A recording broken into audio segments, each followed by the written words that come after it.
مذاق اڑانا حرام ہے۔ قرآن میں یہ حکم دیا گیا ہے کہ اے ایمان والو، تم دوسرے کا مذاق مت اڑاؤ، ہو سکتا ہے کہ وہ تم سے بہتر ہو۔ حافظ ابن کثیر اس کی تشریح کرتے ہوئے لکھتے ہیں، اللہ تعالیٰ نے لوگوں کا مذاق اڑانے سے منع فرمایا، اور اس سے مراد ان کو حقیر جاننا اور ان کو چھوٹا سمجھنا، اور یہ حرام ہے۔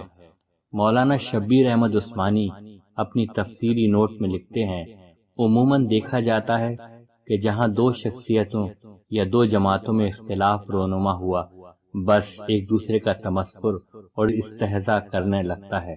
ذرا سی بات ہاتھ لگ گئی اور ہنسی مذاق اڑانا شروع کر دیا، حالانکہ اسے معلوم نہیں کہ شاید جس کا مذاق اڑا رہا ہے وہ اللہ کے نزدیک اس سے بہتر ہو، بلکہ بسا اوقات یہ خود بھی اختلاف سے پہلے اس کو بہتر سمجھتا ہوتا ہے، مگر ضد و نفسانیت میں دوسرے کی آنکھ کا تنکا نظر آتا ہے، مگر اپنی آنکھ کا شہتیر نظر نہیں آتا۔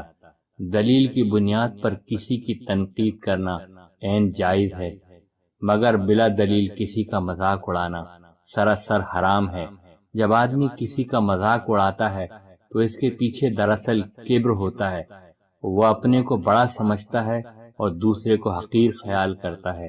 یہی وہ نفسانیت ہے جس کے تحت کسی کی زبان سے وہ الفاظ نکلتے ہیں جس کو وہ تمسخر یا مذاق اڑانا کہا جاتا ہے۔ یہ تکبر نفسانیت کسی کے اندر کیوں پیدا ہوتی ہے؟ اس کی وجہ بے دینوی یا مادی چیزوں کو اہم سمجھنا ہے۔ اکثر ایسا ہوتا ہے کہ جن لوگوں کے گرد دولت، شہرت، قیادت اور منصب جمع ہو جائیں ان کو لوگ بڑا سمجھ لیتے ہیں، اس کے مقابلے میں جس آدمی کے گرد یہ رونقیں دکھائی نہ دیں اس کو حقیر سمجھ لیا جاتا ہے۔ یہی حقیر سمجھنا لوگوں کو جرات دلاتا ہے کہ وہ ایسے آدمی کا مذاق اڑائیں۔ وہ بھول جاتے ہیں کہ اصل بڑائی وہ ہے جو خدا کے یہاں حاصل ہو، اور خدا کے یہاں بڑائی کا معیار دینوی رونقیں نہیں بلکہ تقوی ہے۔